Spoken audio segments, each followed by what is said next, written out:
Hello， 大家好，我是催眠鱼。听我的故事睡不着，你来找我。今天我们来讲喜马拉雅山发现神秘修行者高人。在喜马拉雅山的巍峨山脉之中有一支印度的电视台的摄制组他们意外地拍摄到了一位神秘的修行者，却让整个拍摄的过程变得不可思议起来。那么这个修行者以惊人的速度在喜马拉雅山冰冷的山路上奔跑，赤脚行走在冰川之上，而他身上只穿着简单很薄的衣物，脖子上挂着一串菩提的项链，手中握着一个小三叉戟。这一幕令当时的摄制组感到震惊与困惑，仿佛他们进入了一个超乎现实的一个世界。就在摄制组在喜马拉雅山拍摄的过程之中首先他们突然注意到了有一个神秘人物的身影出现，而他的出现仿佛是从遥远的传说之中走出来的修行者。他身形矫健，动作敏捷，完全不受周围恶劣环境的影响。尽管气温在0度以下，当时的冰川寒冷刺骨，但他却毫无畏惧，轻松自如地在冰川上奔跑。而他的身上只有单薄的僧袍布包裹着。而摄像组的摄影师们迅速将镜头就开始对准他，迅速的就捕捉到了更多的画面。随着镜头的拉近，大家就开始意识到这位神秘的修行者似乎具备常人难以想象的能力。因为在这个荒凉的环境之中四周只有散落的山石，远处根本就看不到任何的人影，而修行者的出现就显得格外的突兀。他的速度之快让摄制组感到难以置信。在如此险峻的山岭之中究竟是谁能够在这样的速度下下山呢？随着修行者逐渐的靠近摄制组的成员就开始感受到了一股神秘的气息，仿佛他不仅仅是一个修行者，更是自然与灵性结合的一个化身。他就很像是现实版的阿纳斯塔夏一样，之前宇哥讲过嘛，他就是俄罗斯密林之中的一位神秘的修行者。那随着拍摄的深入摄制组就面临着越来越多的挑战。他们看到这个修行者在冰川上奔跑充满了危险，而冰川又随时可能裂开，下面是湍急的水流任何一个失误都有可能会导致严重的后果。可是修行者的脚却丝毫没有停顿，反而加快了速度，仿佛在与自然的力量进行着某种无声的对话。大家就看到他在冰面上如履平地，能够随意的改变方向，轻松的停下来，而展现出一种超凡的控制力。摄制组的成员就被这一幕深深的吸引，纷纷的希望能够捕捉到更多关于这位神秘的修行者的画面。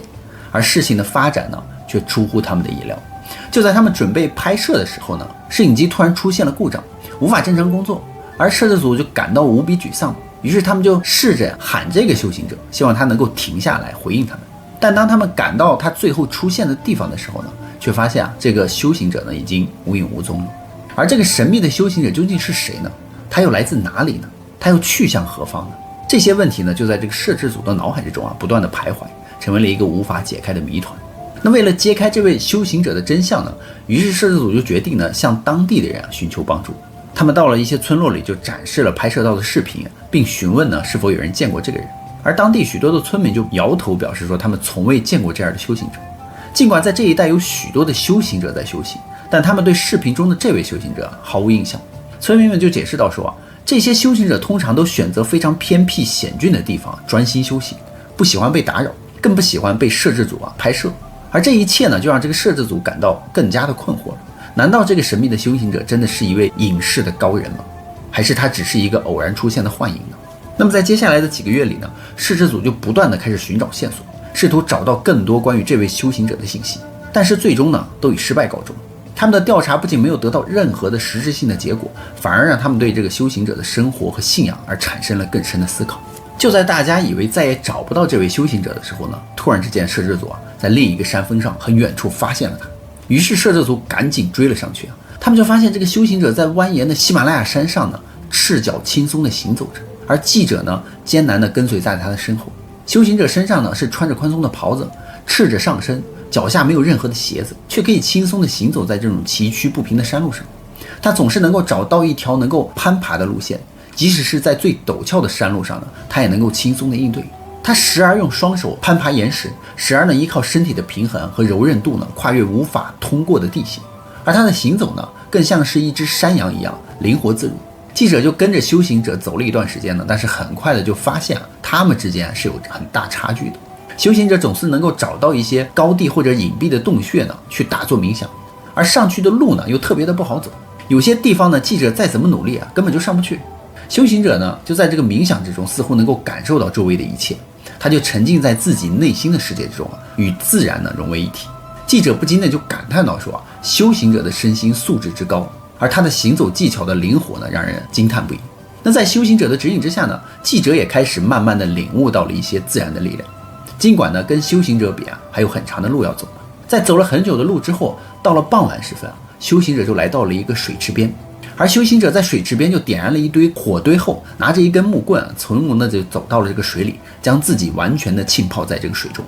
而这样的行为呢，被称之为水浴，是修行者常用的一种修行方法。这种方法的目的是让身体接触到水元素，以净化身体和情绪，同时呢，也有助于增强身体的耐力和免疫力。那在水浴之后，修行者会清洗身体，这也有助于保持身体的清洁卫生。在做完这一切之后，修行者上岸回到火堆旁呢，记者就对修行者这样的行为感到好奇。修行者就说，我们认为呢，宇宙是由5个基本元素组成，也就是地、水、火、风和空间。那在瑜伽的哲学之中，修行者通过这些元素的接触和调和，就可以获得身体和心灵的平衡与健康，从而达到更深层次的精神境界。而喜马拉雅山区的这种自然环境和气候条件，恰好就提供了让修行者接触和调和这些元素的理想场所。在夜幕降临呢，气温骤降的喜马拉雅山区呢，记者当时就穿上了羽绒服，而修行者呢却光着上身。他在水池旁呢进行了水浴瑜伽之后，就找了一个安静又安全的地方进行火瑜伽的打坐修行了。他点燃了一个火堆，熊熊的火焰呢照亮了周围的环境。而修行者呢，就坐在火堆旁，看起来像一尊静静的雕像，完全的沉浸在了自己的世界之中。而修行者他信仰的哲学和精神，仿佛这一瞬间都诠释了出来。记者呢，就注视着他的背影，感受到了这份虔诚和专注。那在大火的烘烤和修行者过了一段时间的修行之后，他身上呢充满了能量，而他说他的衣服也干了。于是修行者就结束冥想，拿着火把呢，带着记者在附近呢寻找过夜的山洞。在经过1天的跋涉之后呢，记者其实已经精疲力尽了。修行者找到了一个合适的洞穴，于是他点燃了一堆木柴，火光映照在洞穴之内，照亮了修行者的脸庞。他坐在火堆旁，身体呢保持笔直，双手放在膝盖上，闭上眼睛呢，又开始打坐冥想。记者则是躺在洞穴里看着修行者呢沉静的面容，逐渐呢沉入了睡梦之中。那随着时间的慢慢流逝呢，火堆渐渐的燃尽，修行者呢依然静坐不动。在这个安静的夜晚里修行者和记者呢都沉浸在自己的世界之中，感受着大自然的美妙和宁静。那第二天呢，睡到自然醒的记者醒来第一件事情就是看看修行者还在不在。没有想到此时的修行者呢已经不见了踪影。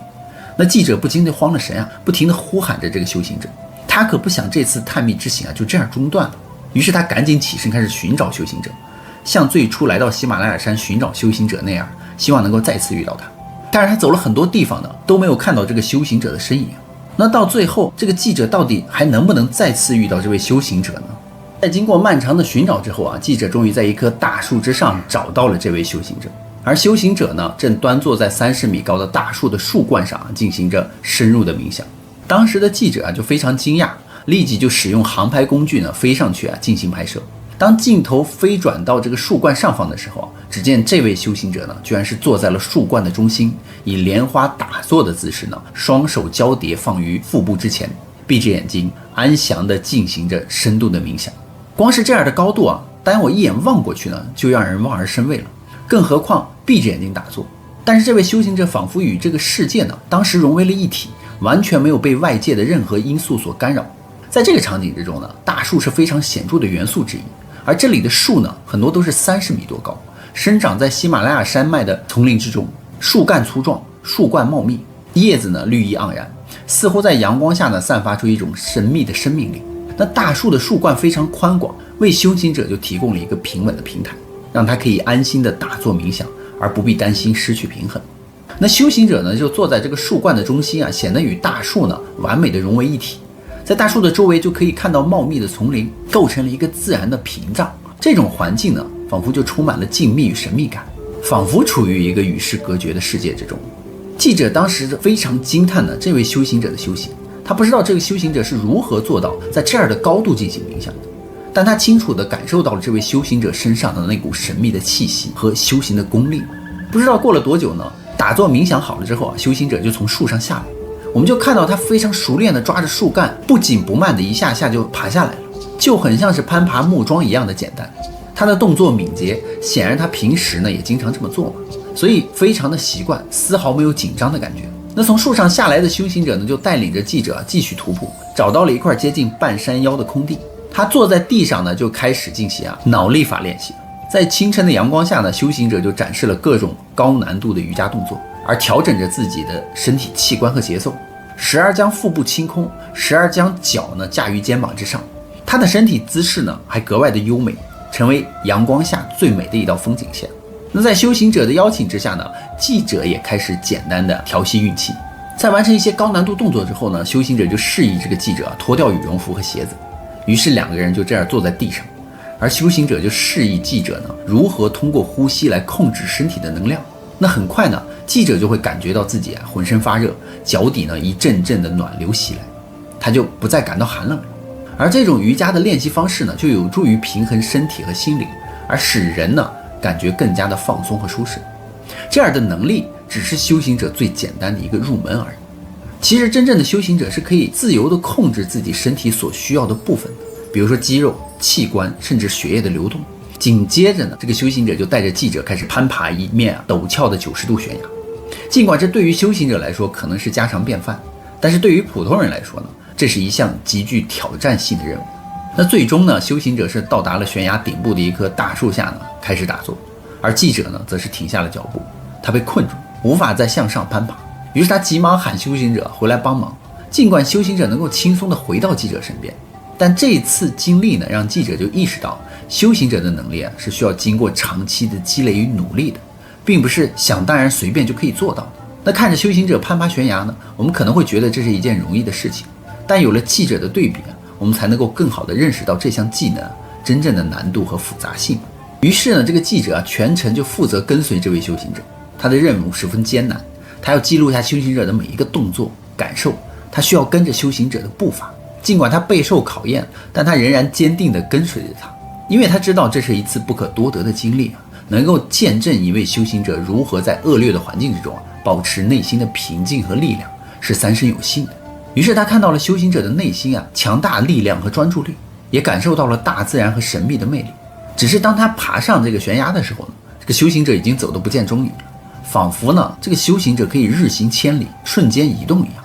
那记者越往上走呢，海拔越高，气温就越低，而丛林呢就开始变成了雪山，一片片白茫茫。但是他还是没有放弃，他继续坚定地向前走着，希望能够找到这位修行者的踪迹。但是久久还是没有线索。经过一番的艰难跋涉呢，记者终于发现有了修行者的足迹了。紧接着他就开始发现一个奇怪的像雪人一样的标志，记者就感到非常的兴奋，因为他知道自己已经开始接近这个修行者。突然呢，修行者赤着上身就从这个喜马拉雅山的雪地之中钻了出来。他神情坚毅，身姿挺拔，一身的线条如同精美的雕塑，朴素而又神秘，透露出强大的身体力量和精神力量。在雪地之中呢，显得格外的勇敢与坚定。因为在这大雪纷飞之中修行者居然赤着上身在山坡上打坐冥想。他的眼睛呢紧闭，似乎完全进入了入定的状态。周围的雪花开始围绕着他旋转，但他似乎呢毫不察觉，仿佛雪花与他而融为了一体。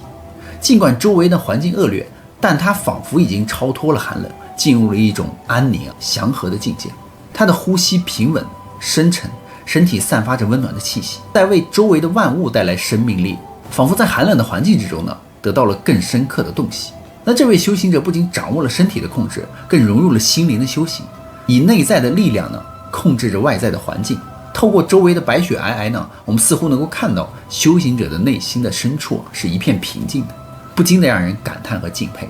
其实喜马拉雅山谷中是存在着许多这样的修行者，他们受到当地居民的敬仰，当地人称他们为巴法尼，也就是修行者的意思。那这个名字呢，意思就是冰雪的意思。尽管当地人并不知道这些修行者是来自何方，他们的名字叫什么，但是由于他们数十年如一日的苦修呢，他们赢得了当地人的尊敬。那巴法尼修行者就掌握了一种特殊的技法，他们可以抵御严寒，而他们的修行方法中就蕴含了一种被称为着火定的内火瑜伽技法。那借助这种技法呢，他们就可以在冬季苦修时呢不用穿衣服，也能过得安然无事。然而这种技法并非是随意可以模仿的，因为巴法尼修行者他们是花了多年的时间才练到这一步的。普通人想要掌握这种技法呢，是需要经验丰富的导师指导的，这是很危险的，所以大家呢不要轻易尝试。